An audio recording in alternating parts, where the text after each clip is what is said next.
반드시 알아야 할 법적 요건과 절차 직원을 해고하는 것은 기업 운영에서 피할 수 없는 결정일 수 있지만 법적으로 정당한 사유와 절차를 지키지 않으면 오히려 회사가 더 큰 법적 리스크를 안게 됩니다. 근로기준법은 해고에 대해 매우 엄격하게 규정하고 있으며 무심코 한 해고 통보가 부당해고로 판정될 경우 복직 명령과 체불임금 지급, 손해배상 청구 등으로 이어질 수 있습니다.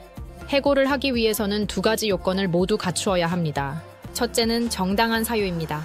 근로기준법 제23조는 근로자를 해고하려면 사회통념상 근로계약을 계속 유지할 수 없을 정도로 근로자에게 책임 있는 사유가 있어야 한다고 규정합니다.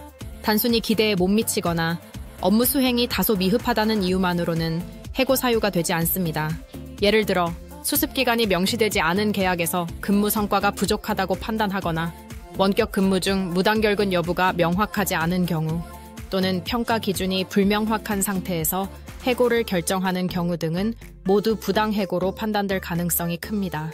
둘째는 해고 절차의 정당성입니다. 근로기준법 제27조는 해고 시 반드시 사유와 시기를 서면으로 통보해야 한다고 명시하고 있습니다. 뿐만 아니라 회사의 취업규칙이나 인사규정의 징계 절차가 정해져 있다면 반드시 그 절차를 따라야 합니다. 예를 들어 징계위원회를 소집하고 징계 대상자에게 사전 통지를 하며 최소 3영업일 전에 소명의 기회를 부여해야 합니다. 이러한 절차 없이 해고 통보가 이루어진다면 해고는 무효로 간주될 수 있습니다.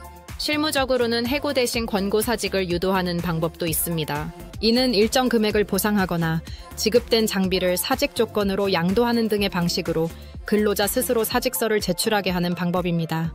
이 방식은 해고보다 법적 분쟁 가능성이 낮고 회사와 근로자가 유연하게 상황을 정리할 수 있다는 장점이 있습니다. 해고 또는 퇴사 과정에서 임금에서 임차료, 장비 비용 등을 공제하려는 경우도 주의가 필요합니다. 이는 대부분 근로기준법 제43조 위반입니다. 법적으로 허용된 항목인 소득세, 4대 보험료 등을 제외하고는 어떤 비용도 임금에서 일방적으로 공제할 수 없습니다. 이를 위반하면 3년 이하 징역 또는 3천만 원 이하 벌금의 형사처벌을 받을 수 있습니다.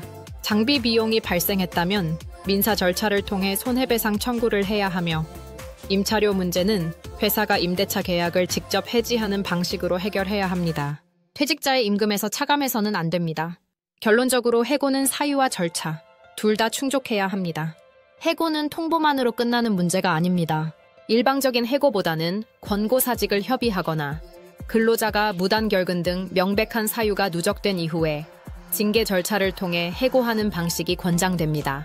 무엇보다 해고를 고려하고 있다면 노무사나 노동 전문 변호사의 자문을 받아 절차를 준비하는 것이 법적 리스크를 줄이는 가장 안전한 방법입니다.